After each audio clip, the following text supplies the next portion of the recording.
Moje dziecko, zatrzymaj się na chwilę. Wiem, że tu jesteś. Widzę cię, jak siedzisz przed ekranem, niosąc ciężar, którego nazwy być może sam jeszcze nie znasz. Jest w tobie gniew, którego nie potrafiłeś nazwać. Przez długi czas nazywałeś go po prostu zmęczeniem. Mówiłeś innym i samemu sobie, że to tylko stres związany z pracą, że to niewyspanie, że po prostu wszystko jest w porządku. Ale ja widzę ten ciemny pokój w twoim sercu, w którym ten gniew siedzi w milczeniu. Widzę zasłonięte zasłony i kąty, których boisz się odwiedzać. Dzisiaj przynoszę światło do drzwi tego pokoju. Nie po to, by cię zawstydzić, ale by przynieść ci ulgę, jakiej dawno nie czułeś. W Ewangelii według świętego Jana w 1 rozdziale zapisałem słowa, które mają być dla ciebie dzisiaj fundamentem. Światło w ciemności świeci i ciemność go nie ogarnęła. To nie jest tylko zdanie w Starej Księdze. To obietnica, którą kładę w twoje dłonie, mocniejszą niż jakikolwiek grunt, który próbowałeś zbudować sam dla siebie. Zostań przy mnie, podczas gdy ja będę formował te słowa w twoim sercu. Niczego od ciebie teraz nie wymagam. Nie musisz naprawiać swojej twarzy, by wyglądała na radosną. Nie musisz uspokajać swojego głosu, ani udawać, że jesteś bardziej opanowany, niż czujesz się w rzeczywistości. Spójrz na słońce. Ono nigdy nie wysila się, by wzejść. Nie zaciska zębów przeciwko horyzontowi. Nie żąda, by noc najpierw się poddała. Ono po prostu przychodzi, bo taka jest jego natura, a ciemność ustępuje bez walki. Taką bliskość niosę dzisiaj do ciebie. Nie spokój, który musisz sam wyprodukować siłą woli, ale świt, który dotyka jednej rzeczy po drugiej, aż cały pokój przypomni sobie swoje prawdziwe barwy. Widzę to gorąco za twoimi oczami, które nazywasz zmęczeniem, bo zmęczenie jest łatwiejszym słowem niż gniew. Słyszę każdą rundę rozmowy, którą prowadzisz w swojej głowie z kimś, kogo nie ma w pokoju. Słyszę te cięte riposty, które przyszły ci do głowy 3 godziny za późno i od tamtej pory krążą w twoich myślach w nieskończonej pętli. Wiem, jak to się zapętla. Nic z tego nie jest dla mnie małe. Nic nie jest ukryte. Widzę to krzesło w twoim domu, na którym co wieczór siada uraza. To gość, który pojawił się lata temu i nigdy nie wyszedł. Czuję chłód na twoich dłoniach, chłód cichej goryczy wobec kogoś, kto cię zranił, nigdy nie przeprosił i nigdy za nic nie zapłacił. Nosisz w sobie urazę tak wyćwiczoną, że nie musisz jej już nawet przywoływać. To ona zaczęła przywoływać ciebie. Twoje szczęki zaciskają się, zanim jeszcze zdążysz zdecydować, że jesteś zdenerwowany. Ten krótki ląd, którego nie miałeś jeszcze kilka lat temu, zaskakuje wszystkich wokół ciebie, ale nie mnie. Znam cię dłużej niż twój gniew i nie stoję nad tobą z założonymi rękami, czekając, aż sam to rozwiążesz. Jestem blisko, bliżej niż twoja uraza. Jestem przy matce, która znów straciła cierpliwość i poszła spać zawstydzona własnym podniesionym głosem. Nie prowadzę rachunku jej błędów, który ona sama tak skrupulatnie spisuje. Jestem przy ojcu niosącym w sobie powolny żar gniewu wobec syna, który odszedł i nigdy nie napisał. Widzę, jak ten ojciec ćwiczy w myślach zarówno surowe kazanie, jak i uścisk, nie wiedząc, co by zrobiło jego serce, gdyby drzwi się otworzyły. Ten ogień w jego piersi nie sprawił, że przestał być dla mnie godny miłości. Widzę chłód, który wkradł się do małżeństwa. Jedna niewypowiedziana uraza po drugiej, aż pokój przestał być ciepły. Widzę przyjaciela, który cię zdradził i który wciąż mieszka w tylnym pokoju twojego umysłu, nie płacąc czynszu. Dałeś mu więcej swoich godzin od czasu tej zdrady, niż kiedykolwiek dałeś mu wcześniej. Niektórzy z was są źli na ludzi, którzy na to zasłużyli. Inni są źli na tych, których już nie ma, a gniew nie ma gdzie wylądować. A niektórzy, i to jest to, o czym boicie się mówić najgłośniej, są źli na mnie. Modliłeś się, a odpowiedź nie przyszła tak, jak potrzebowałeś. Zrobiłeś wszystko dobrze, a i tak wszystko się rozpadło. Patrzyłeś, jak ludzie, którzy w ogóle o mnie nie myślą, płyną gładko przez życie, podczas gdy ciebie roztrzaskało to, co ich nawet nie dotknęło. Przynieś to do mnie. Przynieś to dokładnie takie, jakie jest. Wolę trzymać twój szczery gniew niż twoje wygładzone milczenie. W tym szczerym gniewie mogę cię spotkać i zostać blisko. Ten wygładzony sprawia tylko, że twoje serce twardnieje. Spójrz, z czego tak naprawdę składała się ta długa noc. To nie była jedna wielka rana, ale setki małych odmów podniesienia wzroku. Budziłeś się i od razu usztywniałeś ciało. Przeglądałeś telefon, uciekając od własnego życia. Mierzyłeś dzień tylko tym, ile może cię kosztować. Pamiętam moment z zeszłego tygodnia, kiedy otworzyłeś notatkę w telefonie, by napisać coś szczerego o tym, jak się czujesz, i usunąłeś to, bo słowa wyglądały zbyt nago na ekranie. Była modlitwa, którą zacząłeś i skróciłeś do westchnienia, bo pełna wersja wydawała ci się zbyt trudna do przyznania. Nic z tego nie obniżyło cię w moich oczach. Czytałem tę część, której prawie nie napisałeś. Pochylałem się blisko, by uchwycić wers, który wymazałeś. To jest rzecz, którą najbardziej chcę, abyś wiedział. Obietnica, którą przynoszę w twoją noc, to nie jest zmiana okoliczności według twojego harmonogramu. Nie podaję ci daty. Nie mówię, że ta osoba zadzwoni, że sytuacja się odwróci, albo że strata zostanie spłacona do konkretnego poranka. Składam głębszą obietnicę, taką, która naprawdę trzyma. To pokój, który nie zależy od pogody w twoim życiu. To przebaczenie, które dociera do tej części ciebie, która wciąż drży. To moja bliskość, stała w ciemności i w świetle. To nie są morze, to są fakty. Wszystko inne jest trzymane w rękach o wiele łaskawszych, niż strach pozwolił ci uwierzyć. Zauważ ze mną, co gniew po cichu robił, gdy wmawiał ci, że cię chroni. On zawęża twój dzień, decyduje, którymi ulicami nie pojedziesz, wybiera, które imiona mogą zepsuć ci dobrą godzinę. Sprawił, że drżysz na dźwięk dzwonka telefonu. Nauczył cię doszukiwać się zniewagi w wiadomości, która wcale jej nie zawierała. Ludzie, którzy nigdy cię nie skrzywdzili, otrzymywali resztkową wersję ciebie, tę wiecznie spiętą, tę przygotowaną do obrony, zanim ktokolwiek się odezwie. Nie mówię o tym, by cię zawstydzić. Wskazuję na ranę tylko po to, by móc do niej dotrzeć. Tą osobą, którą gniew rani najbardziej, nie jest ten, na kogo jesteś zły. Oni poszli dalej. Ty zostałeś w tyle, by pilnować ognia, który parzy tylko tego, kto go trzyma. Oto, co prawie nikt ci nie mówi. Nie stałeś się gorzki dlatego, że coś w tobie jest nieodwracalnie zepsute. Stałeś się zły, bo ktoś, komu ufałeś, zranił cię. A zranione serce robi dokładnie to, do czego zostało stworzone. Próbuje cię chronić przed ponownym zranieniem. Wstyd, który czujesz z powodu tego, że wciąż jesteś zły, to tylko druga ciemność nałożona na pierwszą i chce, aby obie zniknęły. Nie ponosisz porażki w byciu dobrym człowiekiem. Jesteś po prostu zmęczony. Jest różnica, a ja zawsze wiedziałem, który z tych stanów jest twoim udziałem. Niech to powoli zapadnie w twoje serce, bo to zmieni sposób, w jaki patrzysz na całą sprawę. Twój gniew nie był wrogiem na początku. Nie zaczął się jako grzech, zaczął się jako strażnik. Coś w tobie wstało, gdy byłeś mały i nie mogłeś się bronić, i powiedziało: to jest złe. To nie powinno mi się przydarzać. Ten strażnik utrzymał część ciebie przy życiu przez sezony, których nikt nie widział. Kiedy nie miałeś nikogo, kto by cię bronił, twój gniew cię bronił. Nie proszę cię, byś się go wstydził. Mówię ci coś delikatniejszego i trudniejszego zarazem. Ten strażnik skończył już pracę, do której został zatrudniony. Wciąż stoi na straży bramy, która nie wymaga już pilnowania. W wojnie, która skończyła się dawno temu. I to stanie na straży zaczęło cię kosztować więcej niż samo zagrożenie. Strażnik nie potrafi odczytać czasu. Nie wie, że noc się skończyła. Świt nie potrzebuje wartownika na murach. Pozwól mu usiąść. Ma do tego prawo. Warta dobiegła końca. Gdzieś po drodze uwierzyłeś w kłamstwo tak cicho, że nawet nie zauważyłeś, kiedy się na nie zgodziłeś.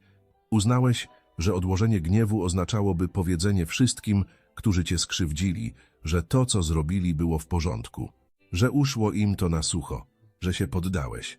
Więc trzymasz ten gniew, karmisz go, polerujesz i nadajesz mu szanowane nazwy, abyś nigdy nie musiał go kwestionować. Nazywasz go sprawiedliwością.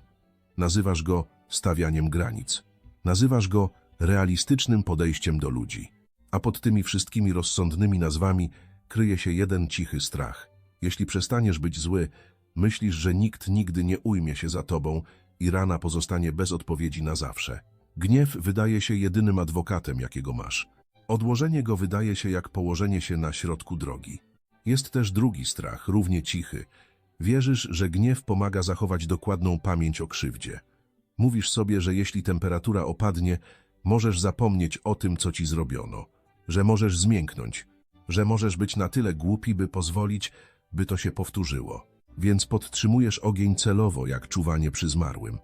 Ale gniew to kiepski historyk. On nie zachowuje prawdy. On ostrzy ją w ostrze, które zwraca się do wewnątrz. Im dłużej go trzymasz, tym mniej pamiętasz rzeczywisty dzień zdarzenia. Pamiętasz tylko ból.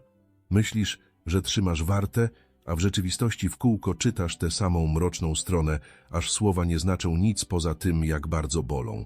Ja potrafię prowadzić zapis o wiele lepiej niż twoja gorycz. Nigdy nie pomyliłem sprawiedliwości z wściekłością i nie pozwolę, by to, co ci zrobiono, zostało zapomniane, a najmniej przeze mnie. Pozwól mi rozebrać ten strach nitka po nitce. Przebaczenie nigdy nie polegało na tym, bym prosił cię o nazwanie ciemności światłem. Nigdy nie mówiłem, że zdrada była dopuszczalna, a porzucenie sprawiedliwe. Widziałem to wszystko. Prowadzę dokładniejsze zapisy tego, co ci zrobiono, niż ty sam. Każde zamknięte drzwi, każda złamana obietnica, każdy moment, w którym zostałeś umniejszony przez kogoś, kto powinien zapewnić ci bezpieczeństwo. Nic z tego nie zostało zagubione i nic nie zostało zignorowane. Odłożenie gniewu nie jest wymazaniem winy z rejestru. To przekazanie tego rejestru temu, który faktycznie może coś z tym zrobić. W tej chwili trzymasz dwie role naraz, a one nigdy nie miały być niesione przez tę samą osobę. Trzymasz ranę i jednocześnie próbujesz być sędzią, ławą przysięgłych i tym, który wykonuje wyrok. Nikt nie może trzymać tego wszystkiego i pozostać w całości. To nie wspomnienie cię wyczerpuje. To werdykt, który wciąż próbujesz wyegzekwować, nie mając do tego mocy. Za każdym razem, gdy odtwarzasz to, co zrobili, zwołujesz proces na nowo. Wzywasz tych samych świadków. Wygłaszasz tę samą mowę końcową do pustego pokoju. Prawdziwy sędzia może iść wieczorem do domu. Ty nie. Śpisz na sali rozpraw, jadasz posiłki na ławie sędziowskiej, a ten, kogo skazałeś, nawet tam nie jest i nie odbywa kary. Tylko ty ją odbywasz za nich. Dzień po dniu oddawaj tę sprawę mnie. Zostałeś stworzony do tego, by być tym, który zostaje uleczony, a nie do tego, by być salą rozpraw. Obraz mnie, który nosisz, często ci w tym nie pomaga. Wyobrażasz sobie mnie jako kogoś lekko rozczarowanego, że wciąż zmagasz się z przebaczeniem, spoglądającego na zegarek, porównującego cię do ludzi, którzy wydają się puszczać urazy z łatwością.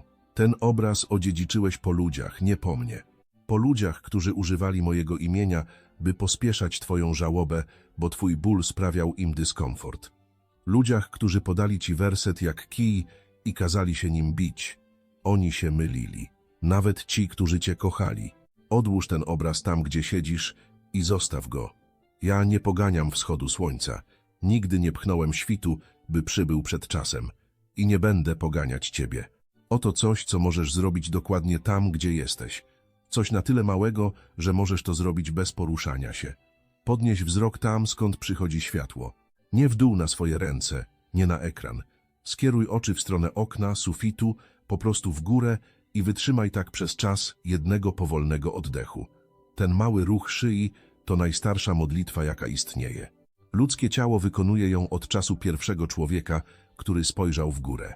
Mówi ona bez słów 3 rzeczy naraz. Wciąż tu jestem. Nie poddałem się w oczekiwaniu na poranek. Świt wciąż ma prawo mnie odnaleźć. Pozwól swoim oczom odpocząć w górze jeszcze przez jeden oddech i poczuj, jak patrzenie w górę rozluźnia coś małego w twoim gardle. To rozluźnienie jest prawdziwe. To jest ten strażnik, który na ten jeden moment usiadł. Jeśli to przesłanie znalazło w tobie miejsce, którego potrzebowało, napisz światło w komentarzach jako mały sposób zaznaczenia prawdy, którą dziś wybierasz. To cicha flaga wbita w ziemię twojego własnego życia, a w przypiętym komentarzu znajdziesz 7 krótkich refleksji na każdy z nadchodzących 7 dni. Weź je. Chcę ci przeczytać zdanie, które zapisałem na długo przed twoim pierwszym oddechem. Nie napisałem go dla uczonych, ani dla ludzi, którzy mają idealnie uporządkowane życie. Napisałem je dla kogoś, czyja noc trwała zbyt długo. Dla kogoś, kto próbował wmówić sobie spokój i nie mógł go utrzymać. Kto jest tak zmęczony byciem złym, że sam gniew zaczął przypominać wycieńczenie. To zdanie zostało zapisane przez starca, Jana, który widział wszystko: śmierć przyjaciół, prześladowania, wygnanie na daleką wyspę. Miał on wszelkie powody, by napisać pełną gniewu księgę. Zamiast tego, pierwszą rzeczą, po którą sięgnął, było światło. Nie zemsta, nie lista wrogów. Światło świecące w ciemności, które odmawia zgaśnięcia. Nauczył się tego, czego ja próbuję nauczyć ciebie teraz. Drogą wyjścia z długiej nocy nie jest przeklinanie ciemności, ale zwrócenie twarzy tam, skąd przychodzi światło i pozwolenie mu robić to, co tylko ono potrafi. Przeczytaj to powoli. Światło w ciemności świeci. Czas teraźniejszy, nie kiedyś, teraz, w ciemności, nie po tym, jak ona zniknie, nie gdy już uspokoisz swoje serce i zapanujesz nad gniewem. Światło nie czeka za kulisami, aż mrok wyjdzie, by mogło wkroczyć. Ono już świeci. Świeci w samym środku tego, co według ciebie dyskwalifikowało cię z zaznania pokoju. Jan nie powiedział, że światło pokonało ciemność jednym błyskiem i noc natychmiast zniknęła. Powiedział: świeci. To słowo, które się nie kończy. Światło nie wygrywa tak jak burza, nagle i głośno. Ono wygrywa tak jak wschód słońca, stopień po stopniu, aż nagle orientujesz się, że noc się skończyła, choć nie pamiętasz dokładnego momentu, w którym to nastąpiło. Tak właśnie opuści cię twój gniew, jeśli na to pozwolisz. Nie w jednej heroicznej scenie przebaczenia przy wspólnym obiedzie. On odejdzie tak, jak mrok opuszcza pokój przy wschodzie słońca. Po cichu, stopniowo, podczas gdy ty będziesz zajęty życiem. Po prostu pewnego zwyczajnego dnia zauważysz, że w tym pokoju znów możesz oddychać. Światło nie kłóci się z mrokiem, nie negocjuje, nie czeka, aż ciemność przeprosi. Ono po prostu świeci. Twoja uraza czekała, aż ta druga osoba zrobi pierwszy krok, byś mógł poczuć się lepiej. Podczas gdy ty czekasz na nich, noc się przeciąga. Światło na nich nie czeka. Ono świeci teraz w twoim mroku. Ciemność go nie ogarnęła. To znaczy, że światło jest starsze niż twoja rana. Krzyż był najciemniejszym momentem w historii świata. Przez jeden straszny dzień wyglądało na to, że mrok wygrał. Ludzie, którzy kochali mojego syna, wrócili do domów w ciemności i nie spodziewali się kolejnego poranka. Oni wiedzieli, jak to jest, gdy nadzieja umiera. Ty też to wiesz. A trzeciego dnia światło i tak wzeszło. Mój syn wszedł prosto w najgłębszy mrok, w ciężar każdej krzywdy, jaką ci wyrządzono, i nie utknął tam.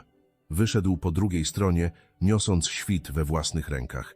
To jest dowód mojej obietnicy. Nie mówię ci, że ciemność nie jest prawdziwa.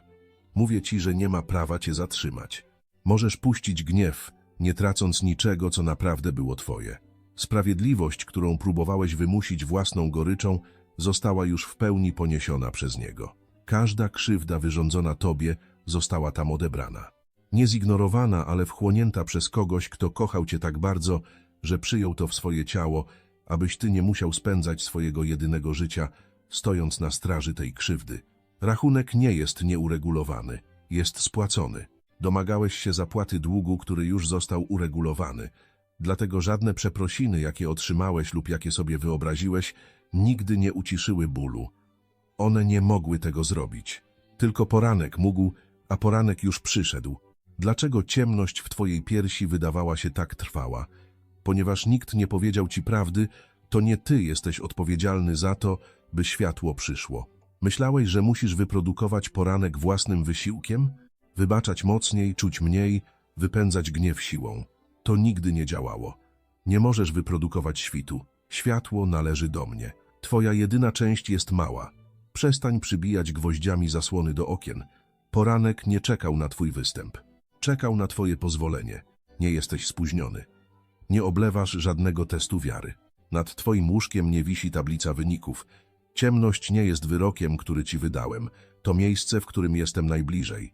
Łzy, które wylałeś tam, gdzie nikt nie widział, nie spadły w próżnię. One dotarły wyżej niż myślisz.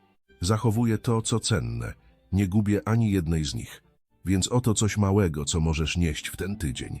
Następnym razem, gdy gniew usiądzie na swoim krześle, a zrobi to, bo jest twoim towarzyszem od dawna, nie musisz z nim walczyć. Nie musisz wygrywać z nim dyskusji. Nie musisz udowadniać, że już ci przeszło. Po prostu podnieś wzrok na chwilę i pozwól jednemu cichemu zdaniu wypłynąć z twojego serca. Światło już świeci. To wszystko. Nie poprawiaj tego. Po prostu to powiedz i zwróć twarz w górę. Nie proszę cię, byś dzisiaj przestał być zły. Proszę tylko, byś podniósł wzrok na długość jednego oddechu i pozwolił światłu cię znaleźć. To małe zadanie, bo wielkie zadania porzuca się trzeciego dnia. Jeden oddech możesz podarować nawet w najgorszy dzień. Spojrzenie w górę nic nie kosztuje i o nic nie prosi ludzi, którzy cię zranili. To jest sprawa między tobą a poranek jest cierpliwy. Za 30 razem zauważysz, że gniew usiadł nieco ciszej. Za 50 przyłapiesz się na myśli o tej osobie i przez moment nie poczujesz nic ostrego. A za 100 zdasz sobie sprawę, że przeszedłeś cały dzień, ani razu nie odwiedzając sali rozpraw. Krzesło wciąż tam będzie, wspomnienie wciąż będzie istnieć, ale ty po prostu przestaniesz w nim mieszkać. Noc skończy się nie dlatego, że zmusiłeś ją do uległości, ale dlatego, że poranek zawsze był silniejszy. Zobacz siebie teraz, z podniesionym wzrokiem, w pokoju, w którym noc żednie na krawędziach. To nie jest życzenie. To jest prawda o tobie w tym sezonie. Światło świeci i ciemność nie ma prawa cię zatrzymać. Amen.